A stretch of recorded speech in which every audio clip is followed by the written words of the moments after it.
जय हिंद साथियों। आज का मुद्दा हमारा जुड़ता है किसान आंदोलन से, लेकिन किसान आंदोलन के साथ साथ इसमें बहुत कुछ महत्वपूर्ण बातें हैं। हमारे प्रसिद्ध वैज्ञानिक एम एस स्वामीनाथन जी की मृत्यु 2023 में हुई थी। उनको 2024 में भारत रत्न से सम्मानित किया गया, तो इसलिए और हमारा महत्वपूर्ण हो जाता है। तो हम लोग पहले चर्चा कर लेते हैं कि आखिर ये किसान आंदोलन क्यों है। किसान आंदोलन क्यों है, इसमें आप लोगों को फोकस करना है। जो भी पश्चिमी उत्तर प्रदेश के हो, हरियाणा के हो, पंजाब के हो, ये वाले हमारे जो भी धर्मगुरु का इंटरव्यू देने जा रहे हैं, वो विशेषकर इस आंदोलन की बिल्कुल एक एक बात तैयार करके जाना है और कहाँ आपको क्या बात बतानी है, और आपसे समाधान जरूर पूछा जाएगा कि आप यदि इस क्षेत्र में कुछ करने का प्रयास करें तो क्या कर सकते हैं। तो सबसे पहले हम लोगों को पहले इसका बैकग्राउंड समझ लेना है। 7 अगस्त 1925 को जन्मे हमारे एम एस स्वामीनाथन जी, जिनका 98 वर्ष में सितंबर 2023 में निधन हो गया। 2023 में निधन हो गया। ये बात पहले इनकी पूरी हिस्ट्री जान लेना। और इनको फरवरी 2024 में भारत रत्न से पुरस्कृत किया गया। ये मृत्यु उपरांत दिया गया है, लेकिन भारत रत्न हमारे यहाँ का सबसे सर्वोच्च सम्मान है, इसलिए इनकी अब चर्चा और भी हम थोड़ी थोड़ी कर लेते हैं कि शायद हो ना हो। अभी वर्तमान में भी किसान आंदोलन चल रहा है, तो हमसे ऐसी चर्चाएं हो सकती है। अब आते हैं हम लोग की शुरुआत हम लोग कहाँ से हुई। एम एस स्वामीनाथन जी के बारे में तमिलनाडु के निवासी थे। इनको आप 1970 के दशक में, पहले तो जब हमारा भारत देश आजाद होता है 1947 में, तो हम लोग खाद्यान्न के क्षेत्र में दूसरे देशों पर निर्भर थे।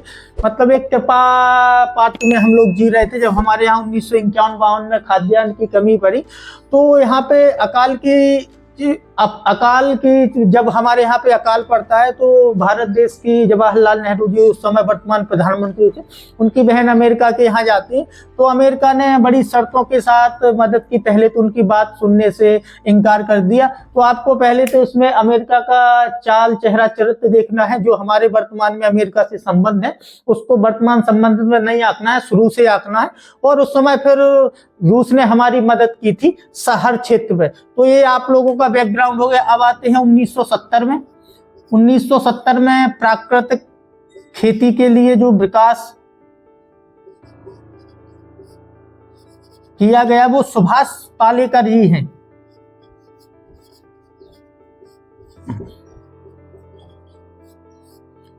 लेकिन ये विकास उतना भारत देश की खाद्यान्न पूर्ति के लिए उतना नहीं था जितना इनके द्वारा वो विकास किया गया। तो हम लोगों को इसकी देख लेना है बात कि अब ये यदि सुभाष पालेकर जी आप याद रख पाए ना रख पाए, आपको रखना है एम एस स्वामीनाथन जी का पूरा।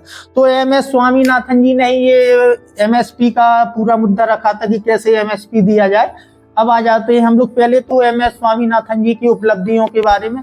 1970 में इनको शांति नोबेल पुरस्कार से सम्मानित किया गया। नोबेल पुरस्कार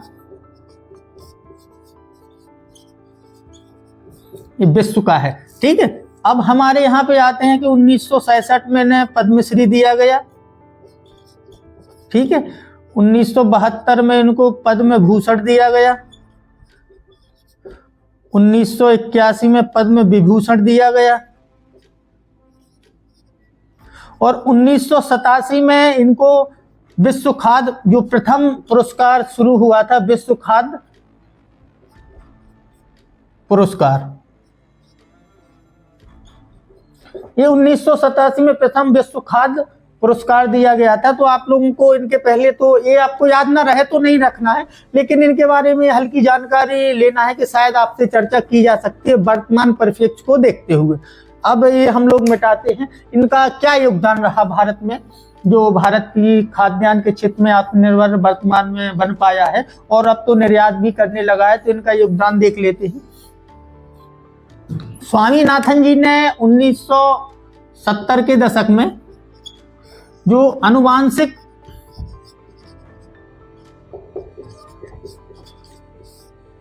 बीजों पे अनुवांशिक बीज तैयार किए जो कम पानी में ज्यादा उत्पादन दे सके, क्योंकि इसका एक फायदा ये होगा कि 1970 से 80 के दशक के बीच भारत खाद्यान्न क्षेत्र में आत्मनिर्भर बन गया और इसको हरित क्रांति के नाम से जाना जाता है।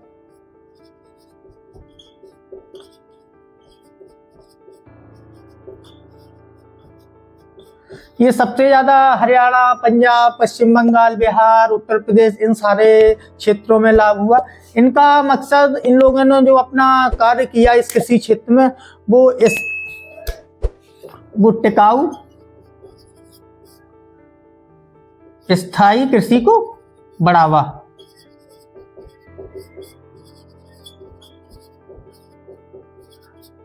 तो आप लोगों इसको इन्हें एक सदाबहार क्रांति का नाम दिया।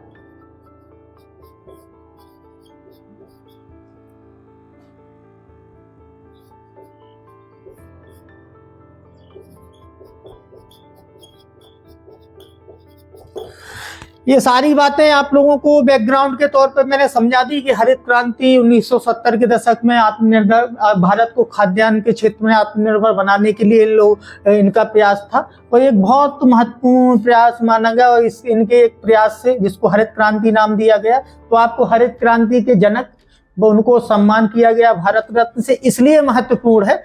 अब मैं आप लोगों को आगे बताता हूं कि वर्तमान में विवाद क्या है।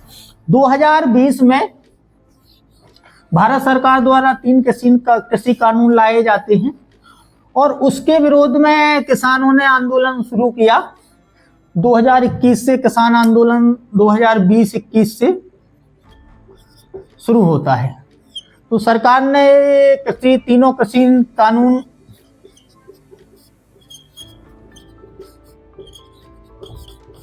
वापिस ले लिए। तो इस पे अब हमको चर्चा नहीं करनी है क्योंकि इसका कोई मायने नहीं रह गया। अब चर्चा करनी है कि वर्तमान में क्यों हमारे आंदोलन थे,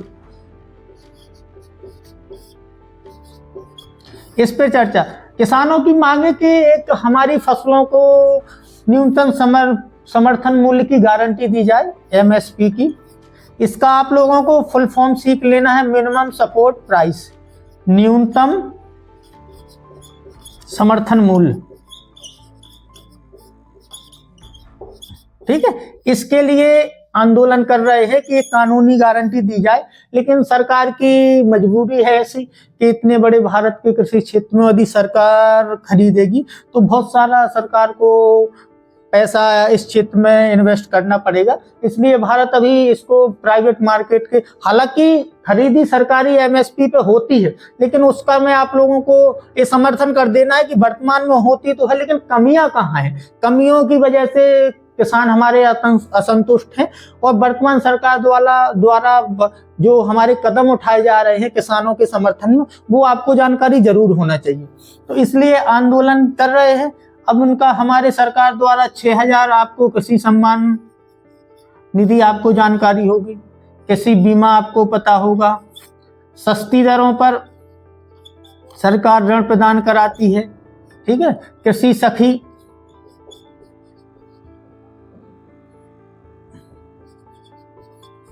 कार्यक्रम है एक, जो एक सेकंड, कृषि सखी कार्यक्रम है। इसमें किसानों को अल्पकालिक ऋण दिया जाता है, खाद सब्सिडी दी जाती है, उन्नत कृषि बीज उपलब्ध कराए जाते हैं। तो इन सारे क्षेत्रों में सरकार के द्वारा किसानों की मदद की जाती है। अब लेकिन सरकार मजबूर क्यों है?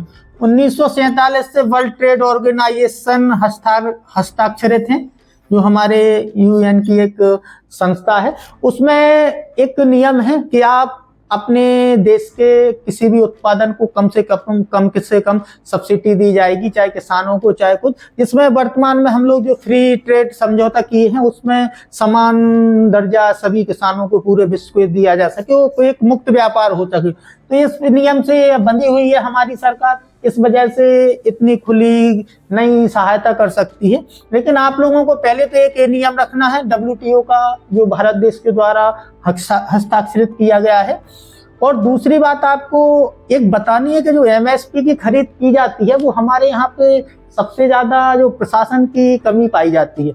वहाँ पे जो खरीदार हैं, बिचौलिए हैं, उन लोगों की फसल वहाँ बिकवाई जाती है और आम किसान वहाँ पर अपनी फसल बेचने में असमर्थ रहती है। तो इस वजह से इन किसानों का और किसानों की मांगे कि यदि एमएसपी गारंटी हो जाएगी तो जो भी हमारे प्राइवेट खरीदार हैं वो लोग उसी जो निर्धारित की जाएगी मूल्य, उसी मूल्य से नीचे नहीं खरीद सकेंगे। इसमें किसानों का घाटा कम होगा।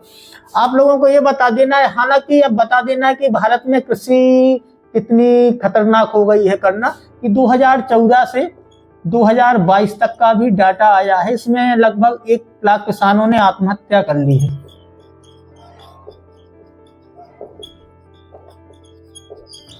तो आप लोगों को ये पॉइंट बता देना है। और मिनिमम सपोर्ट प्राइस की कि जितनी लागत हो उससे डबल मूल्य पर खरीदी जाए।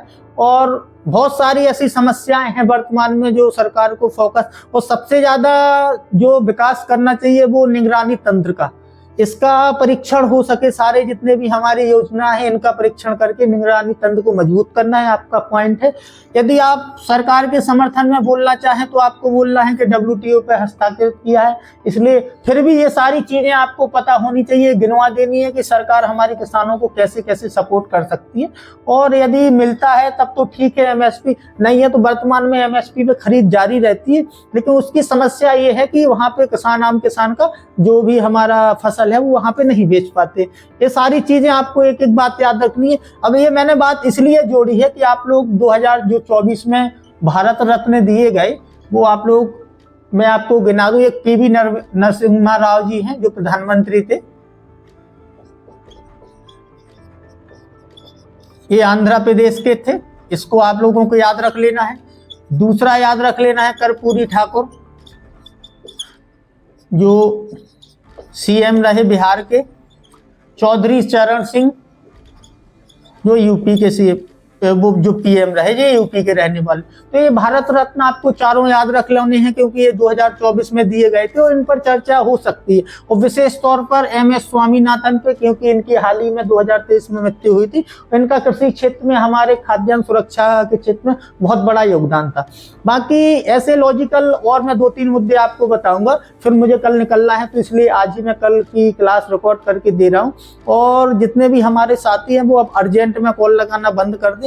जिसके पास यदि 3 से 4 दिन का इंटरव्यू में समय होगा और वो भी 25, 26, 27 के बाद वाले स्टूडेंट, वो ही कॉल करें। अर्जेंट में बहुत समस्याएं होंगी, नाम बदनामी होगी कि पढ़ाई तो की है या पढ़ाया है लेकिन सिलेक्शन नहीं हो पाया है। तो मैं नहीं चाहता कि ऐसी मार्केट वैल्यूएशन मेरी खराब हो। तो जितना यदि आप लोगों के पास टाइम हो, यदि 4 दिन का, कम से कम 3 से 4 दिन का, फिर ही जब ही मेरे से कांटेक्ट करना है हमारे साथियों को। यदि इससे कम टाइम हो तो एक एक्स्ट्रा मेहनत करनी पड़ जाएगी, लेकिन उसका परिणाम नकारात्मक सकारात्मक कुछ भी हो सकता है। ठीक है, धन्यवाद।